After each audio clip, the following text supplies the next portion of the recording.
Have you ever wanted to be an engine that powers a great roaring train ripping across the digital lands? Well, you can because, hi, this is Amanda, CEO of Multitude, and it is the multi-crew drive. This is when we are making it especially tasty for you to join the multi-crew, which, going back to my metaphor, lets you be the engine that powers Multitude. It's a membership program that lets you fund new work from us and get exclusive stuff. Now, it's a great time to join all year round, but in these 2 weeks, it is especially great because we have set a goal of reaching 100 new and upgrading members.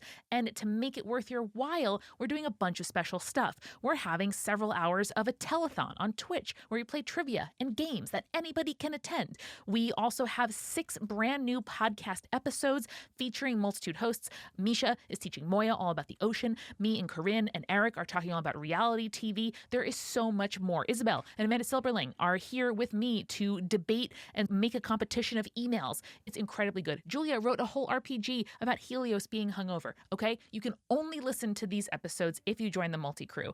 And if you join by September 27th, you also get a free enamel pin and you get your name inscribed on a literal plaque on our literal wall here in the Multitude studio if you're on an annual plan. So learn all about the multi-crew, why you should join, and why it is worth your while to be the engine that powers us.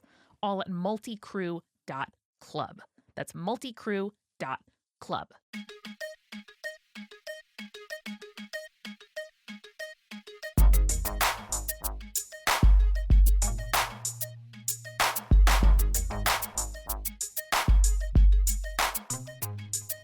Welcome to Wow True, the podcast of your wildest memes. We're here to dissect the entire internet, something normal to want and possible to achieve. I'm science fiction author, not your attorney, and not that dehydrated for once, Isabel J. Kim, Esquire. And I'm Amanda Silberling, an internet culture reporter and owner of 3 Owalas. Anyone could be famous on the internet, so why not us? That's like a lot of Owalas, I need to defend myself here. You kind of put yourself on blast by saying it, I'm just saying. Yeah, so here's what happened. I had one Owala. Mm-hmm. I really liked it. One day, I was running a bunch of errands, which involved a lot of taking things out of my backpack and putting things back into my backpack. Mm-hmm. And I got home, and my Owala just was not there. I looked all over my apartment for it. I don't know what happened to it. It just disappeared. So I ordered another one. And then lo and behold, once I already ordered the other one, I find that for some reason the water bottle was in my hamper. That's, the traditional place for the water bottle. I don't know why it was there. I don't know what happened. But then I was like, damn, well, I guess I have 2 of these now. I don't know. I guess maybe that'll encourage me to wash it more because I can just throw it in the dishwasher and use the other one. But then when I went to Paris over the summer, I was like, I had the really big Owala and I wanted something a bit more portable. So then I got a smaller one that's pink. Amanda, this is all deeply millennial. I want you to know this is deeply millennial. Remember when we were like, are we Gen Z? I feel like I'm Gen Z and you're millennial, despite you being a little younger than me. You're older than me by 2 months. I'm just saying, this is a very millennial problem you're having. Oh god, I am a millennial. Anyway, you know what's even more millennial is that I want to do a whole episode about water bottles.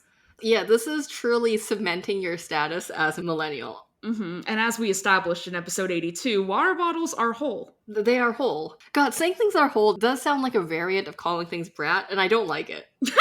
And I also don't think we should be calling things brat anymore, because by the time this comes out, it'll be end of September, and it's no longer brat summer. It's Christian girl fall. Today, it is September 6th, and I think brat's done. I think brat is over, unfortunately. I mean, like any internet trend, it just got dug into a hole, as we expected would happen, but you just don't know how long it takes to dig into a hole. Great use of hole there. What do you think is going to replace brat summer? Because I did see people making shit posts about Christian girl fall, which is very funny. But I don't think that's what's going to stick. That does relate to the trajectory of water bottles, but a different type of religion in that same vein, which is Mormons.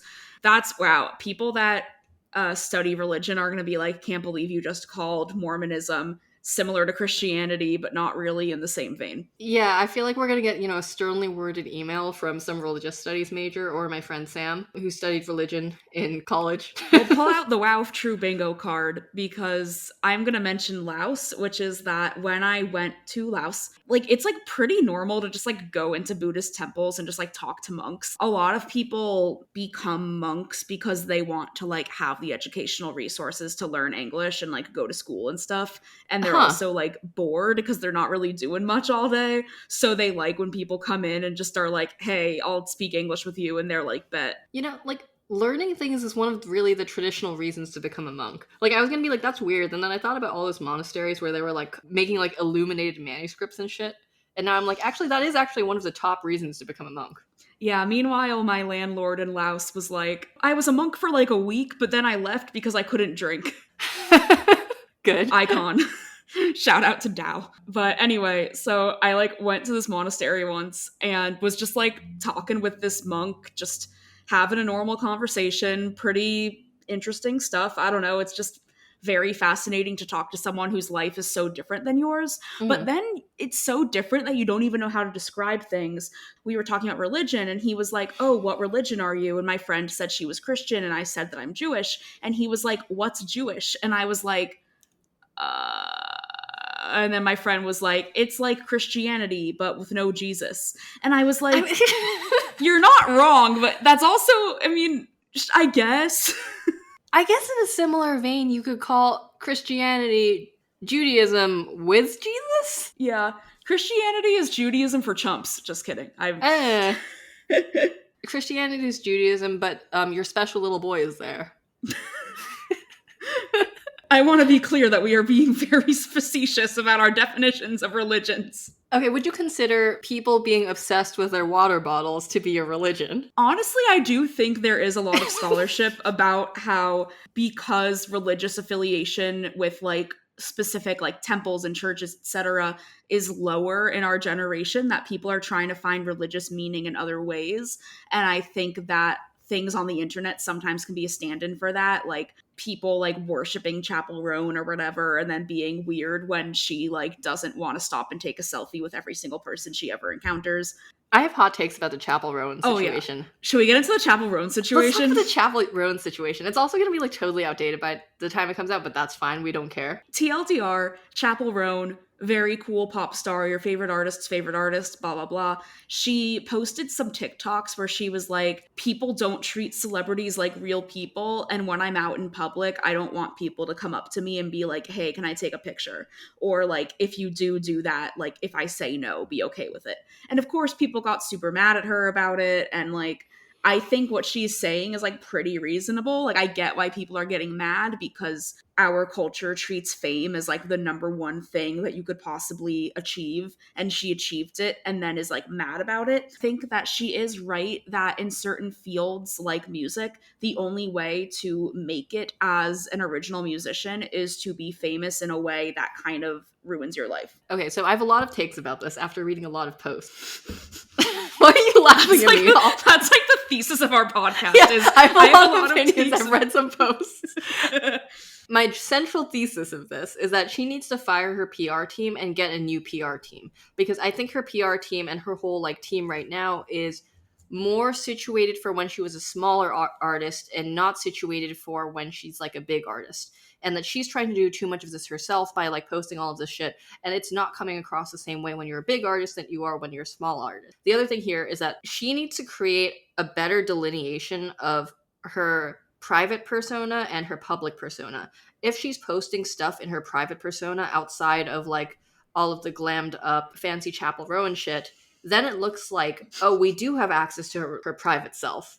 She will talk to us as her private self. She's telling us things as her private self. Mm-hmm. She can't be doing that. She just has to be Chapel Roan. If she wants to be that sort of unapproachable, then that's going to create sort of a divide, like Lady Gaga, etc. Like have that sort of like public persona, private persona. Nobody's really coming up as like Stephanie Germanotta. Mm-hmm. The other take I have about this is about her canceling her Euro shows for The VMAs. Why are you laughing at me? I don't know. I just am like, this is just a very stupid situation, but I love it. No, but it's genuinely like one of those things where if she had a good PR team, this would be a non-issue. Yeah. It's a culmination of things. First of all, it looks bad to cancel your smaller shows because you got a better opportunity. After you've said, I don't want to be super famous, I just want to throw like gay parties on stage. Mm-hmm. Then you're deliberately canceling these shows to go do the VMAs. Like, no shade, she should go do the VMAs. But then doing that very close to when the show was, and then posting like non-apologies in her non-chapel persona is kind of like, girl, you are giving the world mixed messaging that makes you look bad. And on the other hand, I'm kind of like, yeah, people should be way more normal about her. And also there's like people approaching her family and stuff. They shouldn't be doing that. But drawing attention to it publicly is not going to deter bad actors. It will just deter actors like us who are talking about it on our podcast. And now we are talking about it on our podcast. TLDR, she should fire her team, get a new team, more carefully curate her image. Yeah. I mean... I feel very passionately about this. I don't know who's doing PR for her, but I do know that in like early 2023, I had a friend who was working at a university LGBT center, and Chapel Roan's PR emailed the university LGBT center being like, hey, we have this queer artist coming to town. Could you include this in a newsletter? And it's really funny that was like a year ago, and that like wild. Yeah, that's crazy. So yeah, I don't know. The internet is weird. I've also been thinking about parasocial relationships because I did this thing last night where I feel okay saying this because it is legal, but a while ago I bought like CBD gummies to help with sleep, and I never really used them, and I was like, I'm just gonna try it again because I've been sleeping really badly. Had the opposite effect. These are meant for sleep, and I was like wired. Like my brain was going like 1,000 miles an hour the entire night and I couldn't sleep. And one of the things that I did with my time was I investigated a rumor that began on TikTok in which a girl who openly describes herself as being like quote unquote crazy, she isn't giving the best impression of herself. She makes a video describing how she was DMing a Phillies player and being like, OMG, I love you, I want to marry you, I'm so in love with you, blah, blah, blah. And then eventually he responds, they Snapchat, they meet up, they engage in intercourse. It worked? Yes. Apparently, the guy did not use protection and was kind of just like shitty. And then she made a TikTok about how this like crushed her. And of course, now there's a bunch of speculation about what player this is. And the biggest guess is that this is about my favorite player. And I'm like, but he's my boy. And I just want so badly to believe that he's like a good person, even though in this story, it's like, it's not like he did something like unforgivable, but he wasn't painted in a great light in this video. And I don't know, I like went so deep trying to figure out when was the incident she's discussing. She discussed having season tickets near the position he plays. Where were the season tickets? She posted videos from various parts of the stadiums in the past. Like, I went deep, and then I'm like, why am I doing this? You know, sometimes you just have to accept that your favorite boy may also be a deadbeat dad.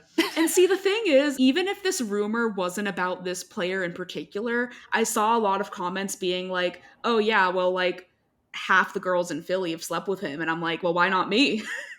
Because you're not sliding into the DMs. Amanda, what you need to do is you need to start DMing people. Oh my god. You need to slide into your favorite player's DMs. This is how you win. This is how you have your favorite player's baby. Does this help? I don't know if I want to have this person's baby. This is also the thing about like celebrity crushes is I'm like, do I have a celebrity crush on this person? Yes. Do I actually think that if we were to meet and date, it would go well? Probably not. We probably have very little in common. He seems kind of dumb. I don't know. I feel like in general, like most of the celebrities, I like seeing them. I don't really want to talk to them. Yeah. That's the thing is I'm like, if I met this person, like, what would I say? Like, hey, fancy seeing you do baseball here. It's like, good interaction. I think it's also that on the current Phillies team, there are only 2 players that aren't married.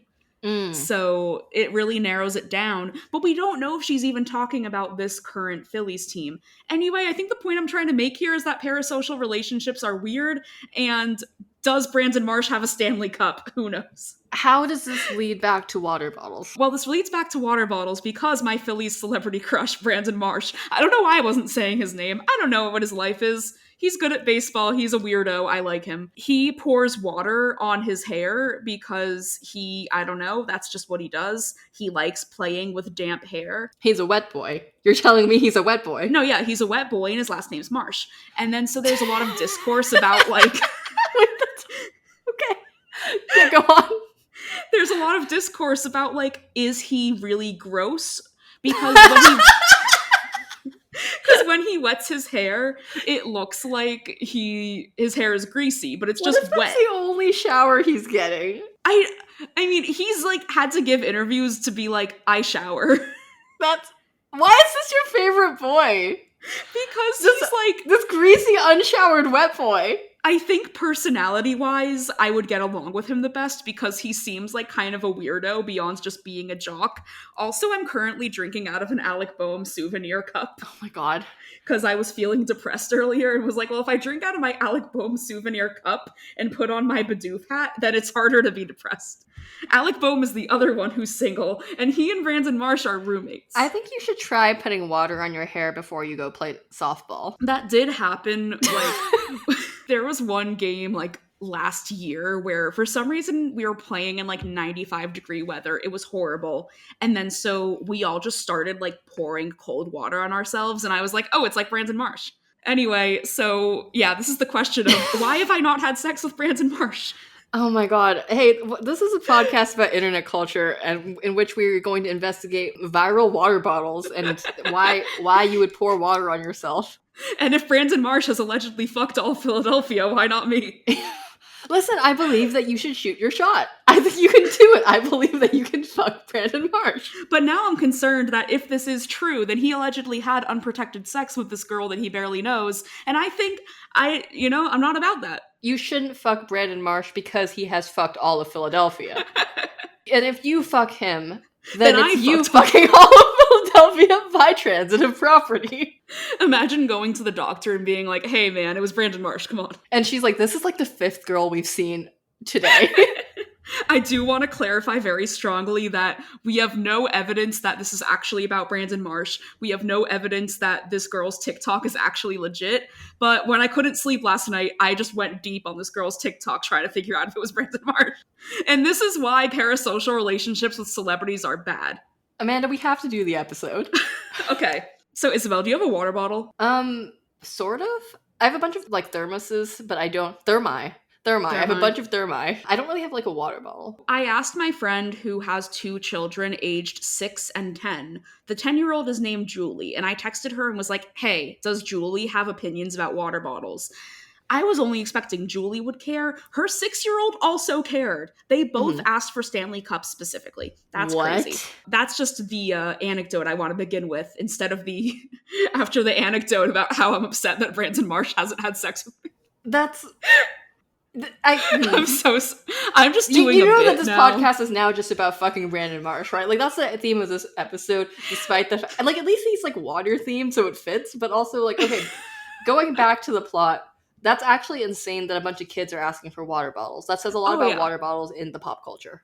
Yeah, I mean, there was an article in The Cut a couple months ago that was about like the dynamics of water bottles in schools and how what water bottle you have matters about how cool you are. And what works out really well when you are the internet culture writer at a publication and your editor happens to have a child who is in middle school, I'm just like, Sarah, what does your daughter think? Tell me the deets. And she's like, oh yeah, my daughter asked for a Stanley for Christmas. And I'm like, God! It's everywhere. Yeah, so today's story begins with a man named Brandon Marsh. Just kidding. Today's story begins with a man named William Stanley Jr. Okay. Born in Brooklyn on November 28th, 1858, this noted Sagittarius and electrical engineer created an unexpected legacy that lives on almost 110 years after his death. In 1913, Mr. Stanley patented the all-steel vacuum bottle. This was supposed to be the beginning of the episode, so I wrote in the notes, our listeners are smart, well-adjusted people and already have seen that the title of this episode involves water bottles. So yes, you guessed it. This is the guy who started the Stanley Drinkware Company. Imagine like Ghost of Christmas futuring Stanley and being like, 100 years from now, you know what the girlies are gonna love? Your water Brandon bottle. Marsh. Brandon Marsh.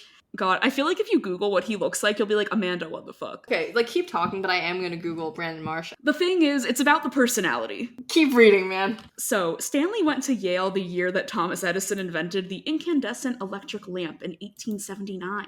And he intended to study law. See, law mentioned, lawyer mentioned. But then he was like... why does he look like that? Hey, why do people want to fuck him? Because the vibes. It's all the vibes. Okay, we can continue. I do think that without the beard, I think he's an attractive man. But, but like the beard is... I see why he has to give interviews about does he shower. But then look at Alec Boehm. Yeah, like that's better. Look at his hair. It's gorgeous. Yeah, and they're roommates. I have so many questions. And then the toxic fans ship them, and I'm like, you can't just ship real people, guys. Okay, water bottles. Water bottles, which athletes drink out of. No, just kidding. But yeah, so he wanted to study law, and then he was like, actually, I don't want to do that. So he left to go to New York, and his dad gave him $2,000, which is equal in today's money to $60,000. Mm-hmm. And he purchased like interest in an electroplating company. Don't ask me what that means. He made a profit. He just became big electric boy. He patented like a bunch of things related to lamps. Like, this guy was in big lamp guy, William Stanley Jr. Eventually, like, he was just making a lot of patents, and I guess one day he was like, what if all steel water bottle? And so he has a patent for that. And he founded the Stanley Company. Also, he died of tuberculosis, which I'm just like, wow, John Green is right. Tuberculosis really is everywhere. Yeah, I mean, I guess even making a water bottle will not save you from tuberculosis. Yeah, there was like some patent disputes between him and General Electric, which I didn't look into because I was like, Amanda, you gotta get on topic. You have to leave room for your 20-minute non sequitur about how you want to have sex with a professional baseball player. I'm so sorry, Mom. Yeah, your mom listens to this. I think she'd be like, yeah, I know. He looks like that and you want to fuck him. I'm just putting that out there. Anyway, okay. It's the personality. Separate from that, back to the water bottles. First of all, I like that you could just do things in the 1800s. Like, anything could happen. Yeah. Like, it's fine. It's funny because we look back and we're like, wow, there's so much, like, obvious shit that wasn't patented. But then now, like, we don't know what we're missing. Like, we don't know what people are going to be patenting in 200 years. What do you think from now is going to have the cult status of the Stanley Cup in 100 years? I don't know. Maybe Doc Martens because, like, they still won't have degraded. Yeah, I could see that. I was then trying to think, how do we get from this electrician turned water bottle man from the 1800s to, like, girls on TikTok being like, get ready with me to take my Stanley for a walk. And then they put like makeup inside of their Stanley and they have all these attachments. They have like snack holders. Like, people are flat out using these as purses. I love the ones that the TikToks that are like, here are the 15 million attachments. Here's where you put your little perfume. Here's where you put your rings. Here's where you put like your little snack. Here's how you have like a whole like apparatus that makes it into essentially a bag. Yeah. Like a crossbody bag. And it's kind of like, this is all so unnecessary. It is water bottle. Yes. And this is interesting because after the break, we will pivot to an interview that I did with Seton Hall professor Jess Rauchberg, who compared designer water bottles to designer bags. And I was like, damn, you're so right. That's just a sneaky peeky for you. But how we get here, the thing is, it's Utah. It's Utah all the way down. So in Utah, there is a soda chain called Swig, which is sort of like an old school soda fountain, but they're especially popular in Utah. And the reasoning, according to some articles I read, is that during Mitt Romney's presidential run, he was photographed drinking Diet Coke, and people got mad about it because he's Mormon and you're not supposed to drink caffeine. But then the Mormon church clarified that it prohibits hot caffeinated drinks like coffee and tea, but not soda. Hey, that is a deranged thing for a church to do, by the way. It's just like, it's temperature. Also, wait, I want to go back to like Swig because you called it like an old school soda fountain, but I feel like it's like more than that. I feel like it has a sort of like a cult status in like Mormon communities. And Tell me more about Swig. Well, I mean, it's like, it's got the vibe. I feel like they treat it like people treated Starbucks 5 years ago. Mm-hmm. And I also feel like they're putting creamer into the Diet Coke. You know what I mean? Like, they're putting like coconut creamer and lime into the Diet Coke. Like, I feel like we have moved beyond old school soda fountain to we are creating potions. It really is potions. It's just potions. It's just like when you're like 7 years old and you're creating a little potion. Anyway, you can keep going. That was all I had to say about Swig. Yeah, I mean, it's just like they have a bunch of sodas and a bunch of things you can put in the sodas, and people love it in Utah, apparently. We should go to a Swig. I've never been to a Swig, hence not knowing about the coconut cream of it all. Bro, I'm going to look up the closest soda shop to us. Keep going. I'm going to just, do this in the background. Yeah, so after the Mormon church is like, actually, soda's okay, people are like, holy shit. And then these soda chains become very popular. In a 2021 New York Times article about soda shops, there is a Mormon woman who says that the church's clarification on caffeine has given many mothers in particular the freedom to indulge. Women make up a majority of soda shop customers, especially mothers who grab a drink between dropping off and picking up children from school. Moms can't function without caffeinated beverages, says Miss Durfee, a mother of two. So I think this has created a culture where Mormons are just drinking a fuck ton of soda because they have discovered that when you are an adult with children or just an adult period, you need caffeine to get through the hell that has been created for us. And if you can't have coffee, then you're drinking a lot of Diet Coke, my friend. Again, I think this relates back to Stanley Cups as well, because Stanley Cups are particularly popular among Mormon moms, like in the like Mormon mom blogging community.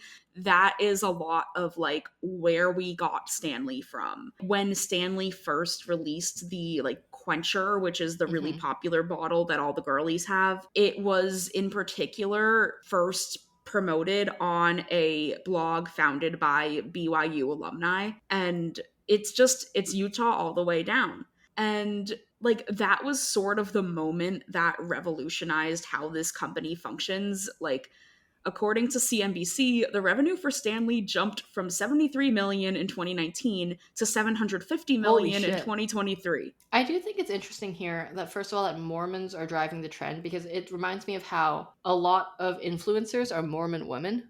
Yeah.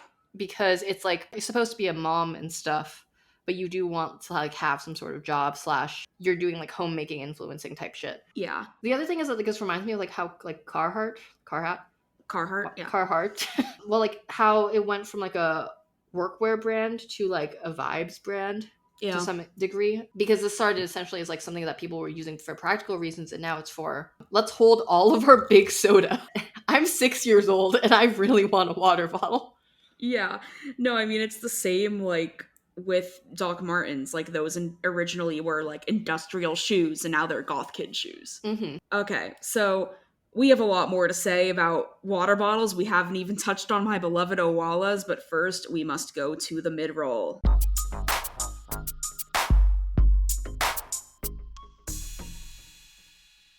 Welcome to the mid-roll, where the rolls are mid and the mids are roll. Someday we'll come up with a good way of introducing this section. Today is not that day. First things first, thank you to Lyle for subscribing to our Patreon. A shout out to you for doing that. We love you in a non-weird way. And if you want to hear me or Amanda give you a shout out like that one, probably not that one, I'm not going to repeat that one, you can subscribe to us at patreon.com/wowiftrue. And speaking of fall, you know what that means? You don't know what that means. I'm going to introduce to you what that means. Well, it is the start of the multi-crew drive. This is our first time doing a drive. We've never done this before. We don't know how it goes. But basically what's going on is we are part of Multitude, and as part of that, we are part of the multi-crew drive. Basically what we're trying to do is to add 100 new and upgrading members to Multitude's membership program by September 27th. Perhaps we should have done this earlier. Unfortunately, we're the sort of podcast that only runs bi-weekly. But basically, if you're thinking about joining or have never heard of it before, essentially we are dropping extra content because of this drive. We are also dropping enamel pins because of this drive. We are also dropping this ad because of this drive. Basically what you get is you get 6 exclusive standalone brand new podcasts to celebrate this year's multi-crew drive. We have already dropped 4, and there are more coming this week. All I can say is that one of them does include me, and I send emails. I am really out here sending emails for a podcast. All of my worlds are colliding. Other than that, if you want to hear Moya learn about the ocean from Misha, get hooked on a reality show podcast from Eric and Corrine, or play along to Mythology, infused one-shot by Julia for Jenna, Brandon, and Misha, and even more stuff, join Multicrew today. You can do that by going to multicrew.club to learn about all of the cool shit you'll get by joining, and also just, sign up. Do it. Please. We promise it's worth it. So, as we know, because I have 3 Owalas, Stanley is not the only fancy water bottle. I personally remember like the Swell, the Hydro Flask, those all had moments, and now Owala is all fun and big. And here is where, as teased earlier, we will splice in this interview with Jess Rauchberg, a professor at Seton Hall University, who studies digital culture and is very cool. This hasn't been edited yet, so I don't know what's going to get put in from the interview, but it is very important to me to point out that during this interview, Jess and I both were drinking out of Owala water bottles.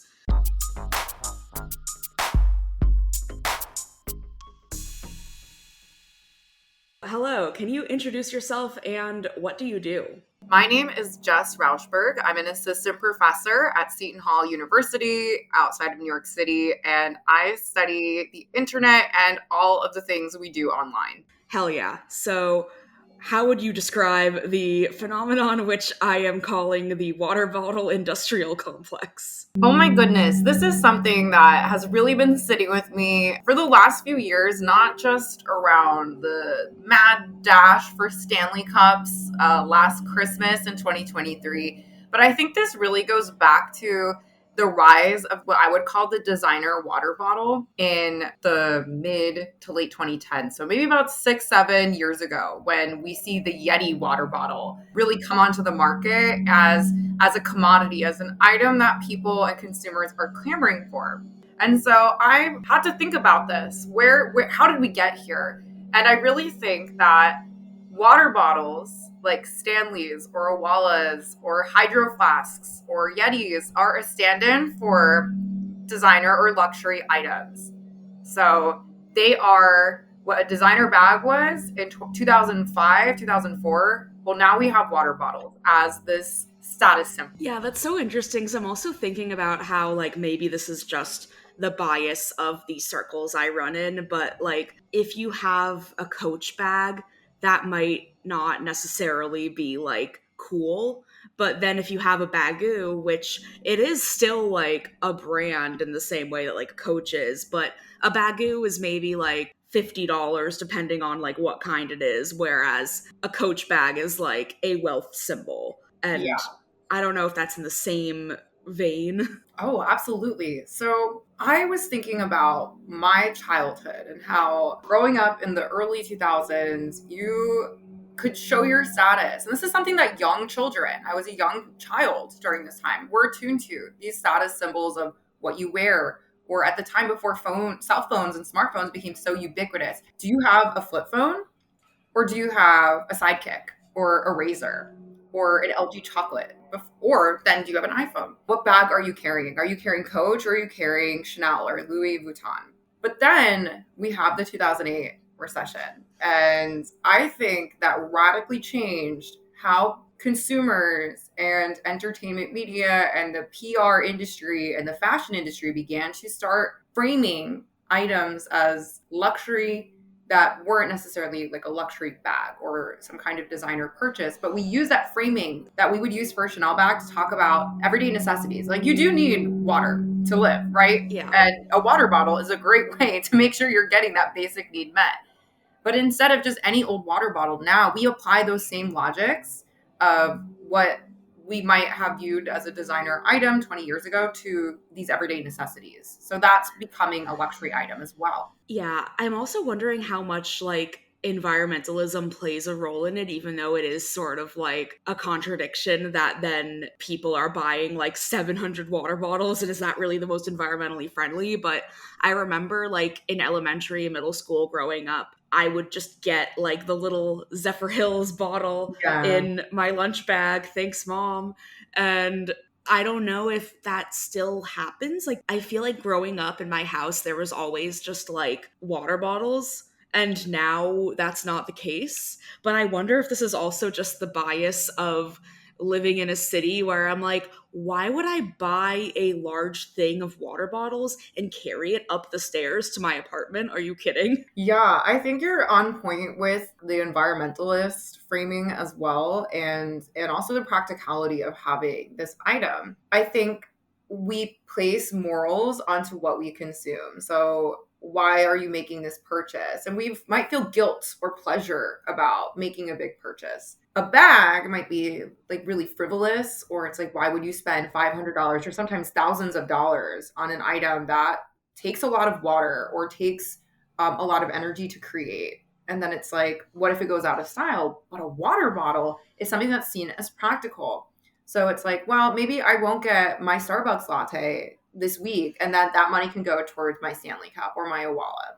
But the consumer thing is really interesting because we might feel morally superior for getting an Owala or a Stanley. But I'm on that side of TikTok where it is, I think, just an Amazon storefront advertisement of all the things I can buy to accessorize a Stanley Cup. So all of those items, how they are made and how they're manufactured and how they get to the consumer require a lot of environmental waste. So that's really interesting to me that we have this move of not only is this like a luxury status symbol, but I can also accessorize it. And that makes me feel better about, my part in making the environment better or not contributing to the bad things that will harm the environment. But you still are, because it's not just a water bottle, but the accessories, the tools that you can use to even, I think, really accelerate what the Stanley Cup, for example, or the Stanley water bottle, what that shows, what it means to have that item. And I think that younger kids, as they have more access to social media or news media, they are more attuned into what's going on around them. I think they pick up on these moral ideas and values that we ascribe to objects like an Owala or like a Stanley. And so obviously these aren't young kids, but my students who are undergraduates are very clear about why they use these bottles. And they have ideas about which bottles are better than others. Oh, I me think too. is very interesting. Yeah. I mean, we both are here with our Owalas as we speak. Yes. And I think I'm different. I'm not like other girls because when I ordered an Owala, I didn't realize it was like a thing. And then I think it was like right before they started getting like really big. But I was looking for a water bottle that was like stainless steel, would keep the thing cold, that had a straw and would not spill in my bag. And the Owala is all those things, and it's pretty and there's fun colors. Yes. But like I never was even tempted by the Stanley Cup because I'm like, I live in a city. I'm like walking around. I can't put a Stanley Cup in my bag. And do you think that there is this like suburban versus urban divide in the water bottle consumption? Oh, yes, absolutely.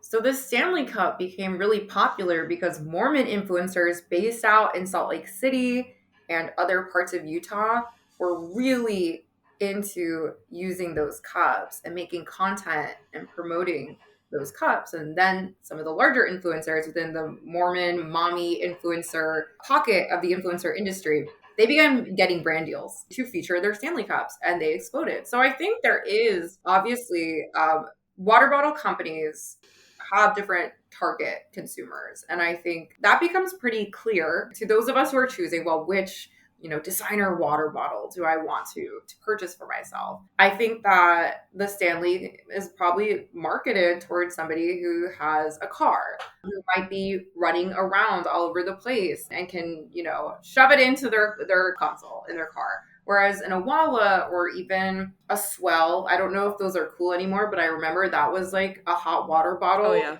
10 years ago.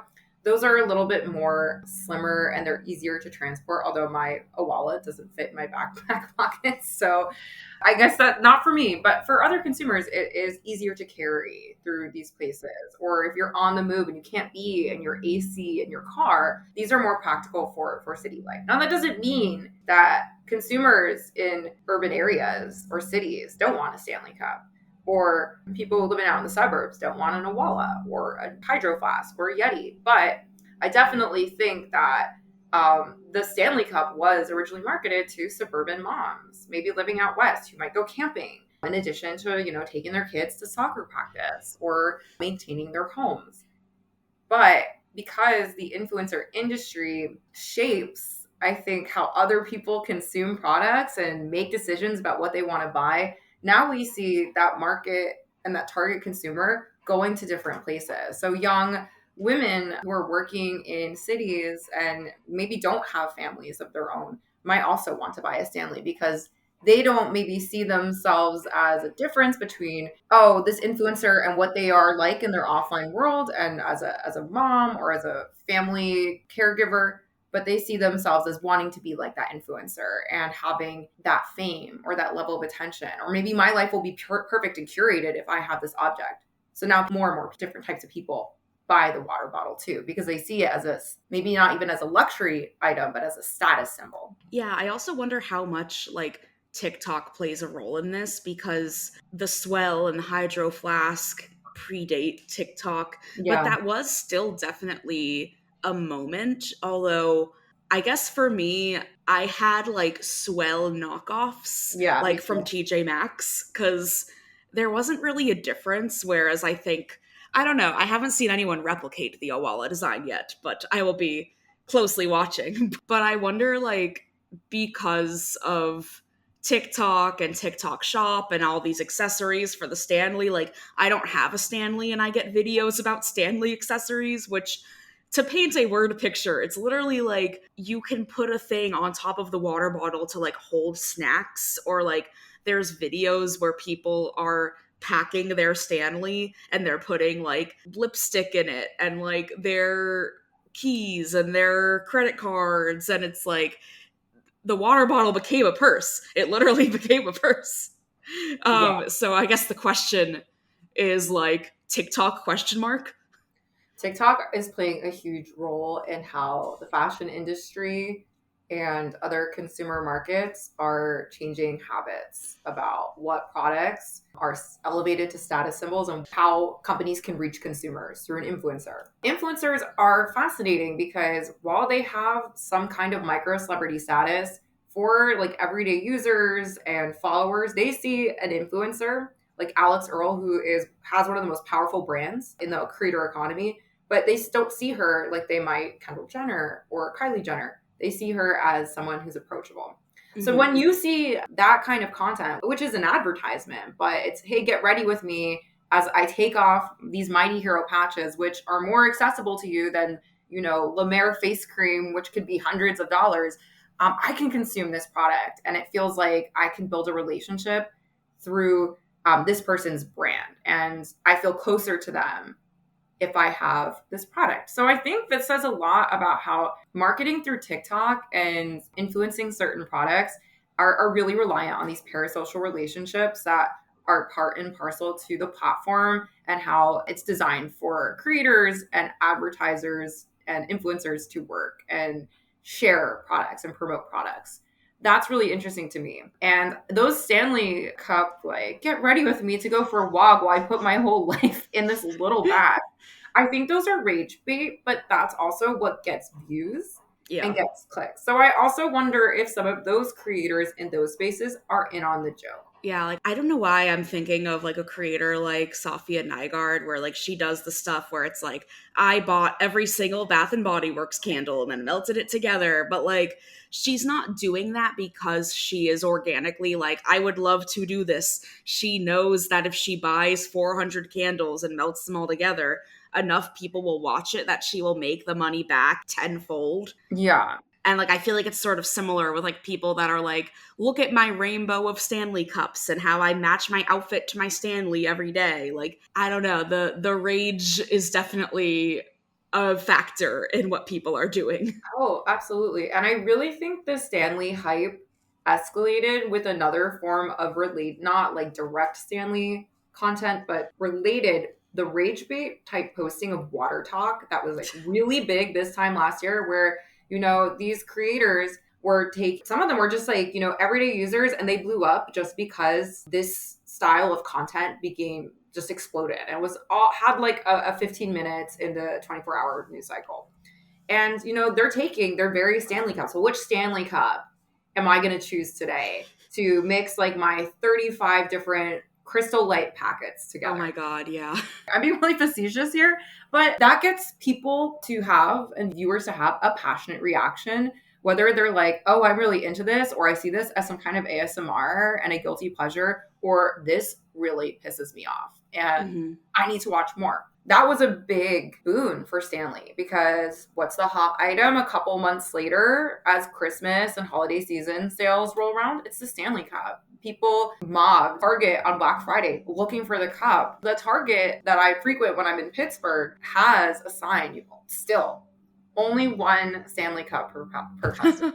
And that, like, they're not even cool anymore. Now you want an Owala. So that has become really, really interesting to me, like how these other trends that might feature these items as luxury items or a status symbol trickle into other parts of the creator economy and the influencer industry. And even if they're not necessarily positive or we're not watching them because we like them, but it's like, oh my God, this is so awful, I can't stop watching it. Well, that's still good press for Stanley because their sales are great. Yeah, I'm also thinking about this with Abercrombie, which I do see as related in the context of, like, this is a brand that when we were kids was like a huge status symbol. And even having like a plain navy tank top with the little moose logo in the corner was like a big deal. And then now all of a sudden Abercrombie is back. I was so resistant to it for a while because I was like, are you kidding me? Like, this is the brand that put us all through hell growing up. Yeah. But then I like look at the website and I'm like, where else am I finding plus size jeans that come in petite sizes? Like, really? And I'm like, wow, this is great. I have jeans that I don't have to like get hemmed because they're too long for me because I'm 5'1". And there's a certain thing that happens, at least for me, where you can be engaging with something on like a rage level and then something clicks and it's like, wait, what if Abercrombie's jeans are worth buying even though they're like $90, but also sales exist? Yeah, I think we're in a big nostalgia cycle. And this is something that I've written about in my academic research, that nothing is really new, but what's great about platforms like TikTok, especially when they're working with brands, whether that brand is a popular musician or an influencer or an actual brand like Abercrombie, is that because of how the platform is designed and how it encourages people to post content, it makes things that were old, it gives it a zhuzh, a refresh, and it makes it feel really new.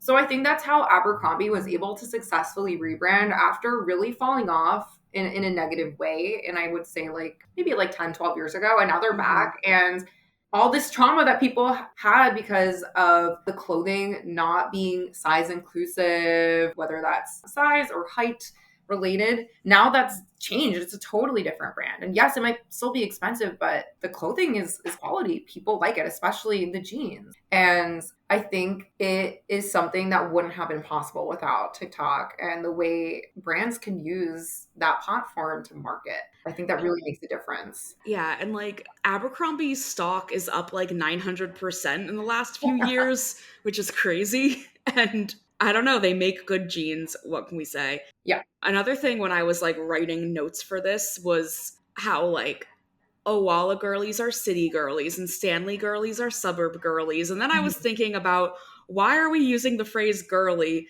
Are water bottles gendered? And most importantly, are men dehydrated? Oh my God. Well, it's interesting because I actually learned about my Owalas from one of my male students who was like, this is the best. But I also think it's where you're from. So, and context is everything. Like, we are existing in the context. And I think it does become a gendered thing, but for the male consumer, let's say, it's an issue of practicality. So it's not really a status symbol, but it's like, oh, I go hiking a lot. So like, I need a durable water bottle, or, you know, I'm lifting at the gym, bro, and I need something that can keep me hydrated, or I cycle. So a lot of male consumers tie these objects to, how is it practical for me to make sure I'm maintaining myself in whatever I endeavor to do. But I think they're less concerned about the status symbol of the water bottle, and they're just interested in having a decent water bottle.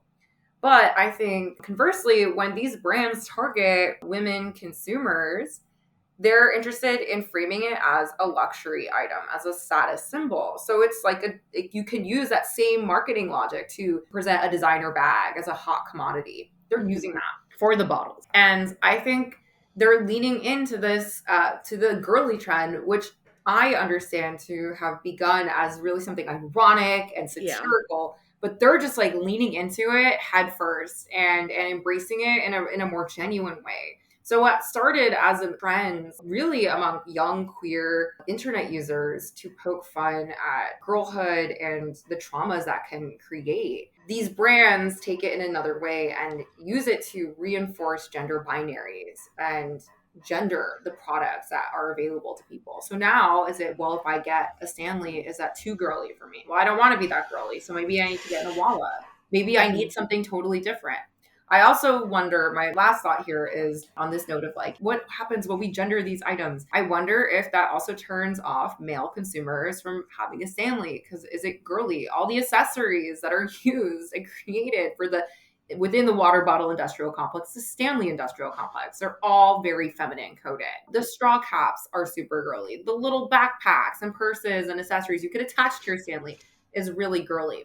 There's a sense of practicality to it, kind of like how Lululemon really pushed the belt bag trend. And Yeah. I think they're still holding on to that. I don't know when they're going to be cringy, but even Baggu has had some success there too. Other brands haven't quite caught up, but they know that they're popular. I think Stanley leans into that practicality, or the companies that are like making these like accessories lean into the practicality, but in the same way, it reinforces gender and who gets to consume what. Yeah. And even in terms of like wellness and how obviously that is like a big hot topic for the girlies on TikTok, and how on one hand it's like, if this is a trend that's promoting people to drink water that is pretty harmless, drinking water is, I would say, pretty accessible, but in some places it's not.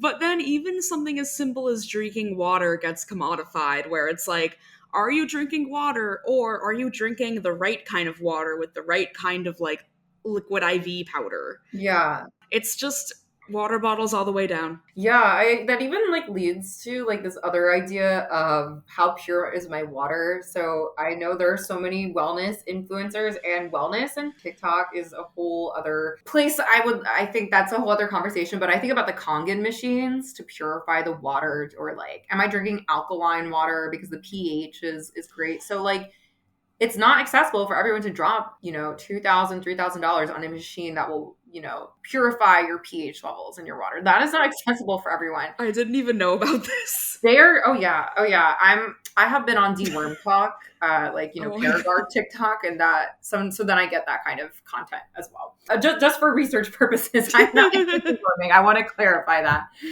But yeah, I think that really shows that not only is this an issue of luxury or status symbol items, but thinking about how we consume, a basic necessity, it becomes like a moral thing. So am I better because I'm drinking the cleanest possible water? Well, I'm better because I'm overdue to clean my Brita filter. Yeah, that's true too. Mm-hmm. I will definitely need to clean my Owala when I get home from work tonight, because she is overdue for a nice deep clean. Yeah. Oh man, there's so much more to touch on with the cleaning of the water bottles. But yeah. Before I go on for another half hour, is there anything like you want to plug or final thoughts? I think that whoever's listening, really drink what you need to drink out of. It's not going to break your world if you don't have a Stanley or an Owala. Even if TikTok shop or influencers make you feel bad, that's what they're there to do. And as long as you're drinking water, that's what matters. So true. When did Owala come on the scene? Because I feel like I've heard people talking about this more the last 2 months, but I might just be like, blind to the world of water bottles. The water world, if you will. Yes. So Trove Brands is the company that owns Owala. And guess where Trove Brands is from? Is it Utah? It is! Of course it is. Wait, I have a question. I have a second question. Yes. Does Utah have a lot of water? Because maybe this could be one of those things of what you're from the desert, and now you know what you really crave. Water on you at all times. I guess there's the Great Salt Lake City. Is that what it's called? Dude, I don't know. I'm not from Utah. Neither am I. My freshman year of college roommate was, but I didn't ask her about it. We're gonna look at Google Maps now and look at the climate of Utah. And yes, I do think it is the Great Salt Lake. You're right. That is basically where Salt Lake City is and where a lot of the other places are. I mean, it looks like it's one of those states that's very much just like a lot of it's desert. So what I'm saying could be correct. Yeah. So also, do you want to hear my big brain theory about why water bottles are important? Yes. So, as an SSRI taker, I know that SSRIs, which is the category of drugs that are used to treat depression and anxiety, a general side effect of them is that they make you more dehydrated than normal. So I bring a water bottle everywhere I go. Like, I need to always have a water bottle on me because I am constantly needing to drink water. I wonder if, as America gets more depressed, water bottle sales go up. Big psychiatry is actually big water bottle. Yes, big psychiatry is actually behind Owala. But yeah, so Owala was founded in like 2020, like as an extension of these existing brands. Trove Brands owns a bunch of different companies that are all water bottle related, like Avana, which just looks like another water bottle company. There's Whiskware, which is like children's snack storage / water bottles. There's Blender Bottle, which is for like shaking up protein shakes. And it seems like some of the Owala models used to be part of Blender Bottle, but then they got like pushed out into their own brand. And then there's also EcoBrite, which sells water bottle sanitation tablets. I tried using something like that once, and then I just couldn't make it stop tasting like sanitation, and now I just kind of put them in the dishwasher. Yeah, I was gonna say that like soap exists. We got this one already. I didn't know that there were so many water bottles, and also this feels really like late stage capitalism for one company to be the owner of a lot of different water bottle companies, in the sense that we have been gifted the illusion of choice, but it's all from the same company, but also everything you're drinking is just water. Yeah, and I think another late stage capitalism aspect of this is like, we have turned drinking water into a trend. We have turned something that is so like normal and part of our daily lives, like you need to drink water to live, and we have turned this into, well, I guess now drinking water is like cool. I took the liberty of looking up on Google Trends when the phrase hydrate or dihydrate was most popular. And it, do you want to guess? I want to say it's like 2017. Yeah, like 2018, 2019. Yeah, it's got the 2010s energy in it. Yes. Yeah, and then so I also do think there's a connection between like general wellness influencing and water and the Mormon women situation. There was a quote that I saw in an article from the Daily Beast where this Mormon influencer named Summer McKean says, "Being LDS, we try to stay away from any addictive substances, so drinking and smoking and even coffee we try to stay away from. Overall, we just try to be clean." And I think like the word clean is, if we close read here, the word clean, like I think this aligns with like the broader cultural shift towards quote unquote wellness and the idea of being quote unquote like that girl and romanticizing your life and kind of like portraying this desire to be someone who wakes up at 6 a.m. and then drinks a big glass of lemon water and journals and then like just does yoga and whatever and like eats salads. I feel like the idea... I love this girl that you're creating that is completely like the opposite type of human being than Brandon Marsh. Just like diametrically opposed here. You don't know Brandon Marsh's life. I'm just saying that he doesn't look like he eats salads. Maybe he does. Okay, well, I'm about to blow your mind here, Isabel. Okay. Because Brandon Marsh, you know, he's roommates with Alec Boehm, who's another Phillies player. However, there's a third roommate. He is a chef named Veggie Vaughn. Wait, so they are out here eating salads. Yeah. And, like, they both, like, really, like, bulked up over the summer and have had really good seasons, and people are like, what is Veggie Vaughn feeding them?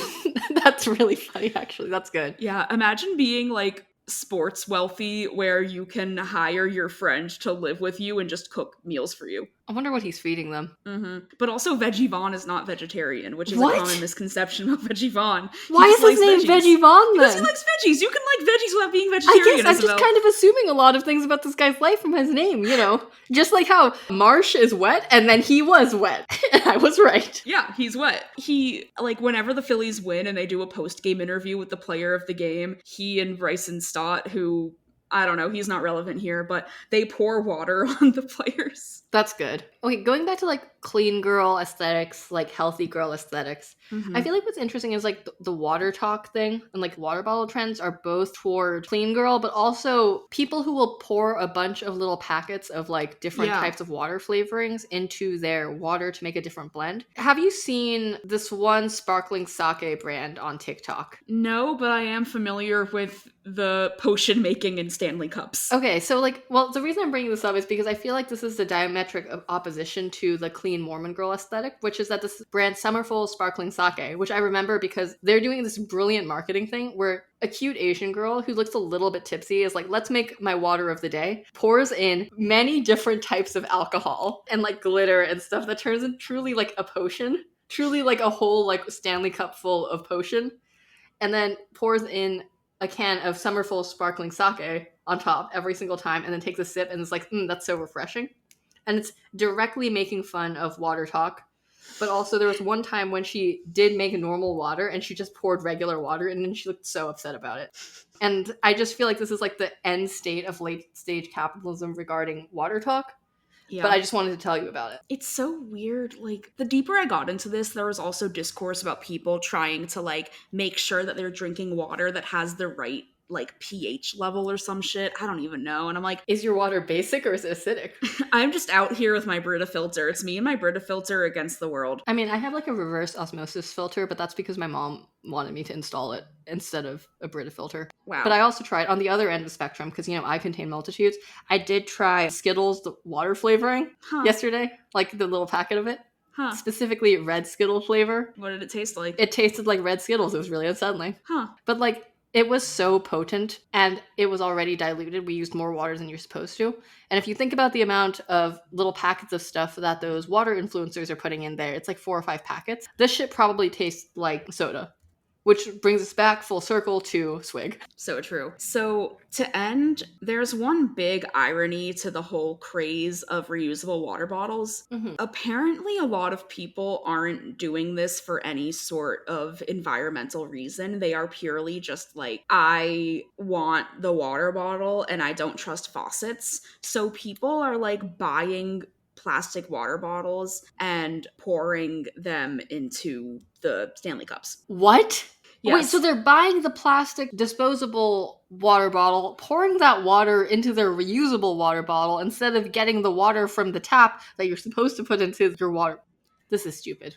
Yeah, so there was a New York Times article again that says, quote, consumers are spending billions of dollars a year on reusable bottles to stay hydrated and then buying bottled water anyway, even as faucet water remains free. There's another quote from this article that says, Elena Waldrop in Birmingham has around 20 water bottles as precious to her as purses. She said, you have a decent water bottle and you get sick of it, or you're used to seeing it all the time and find a new one that's pretty, or it's a new color, or it holds more water, or fits in a cup holder better. So really this all comes back to conspicuous consumption. Yeah. What I think is interesting about this is, like, now that I'm thinking about it, is that a water bottle is such a obvious piece of conspicuous consumption in a way where you can disguise it as being practical and not like, it's like a purse. Yeah. And that's the thing is, like, I do use my Owala water bottle literally every day. See, all of this ironically has made me feel like I should go buy a water bottle. So my pitch for the Owala, the reason I like it is because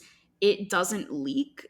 And I talked about this with Jess, but I think the big difference between the Owala girlies and the Stanley girlies is that Owala girlies live in cities and Stanley girlies live in the suburbs and have a car. This is because of the spillage. Spillage. Hey, I hate our contemporary culture. I think we should return to Monkey.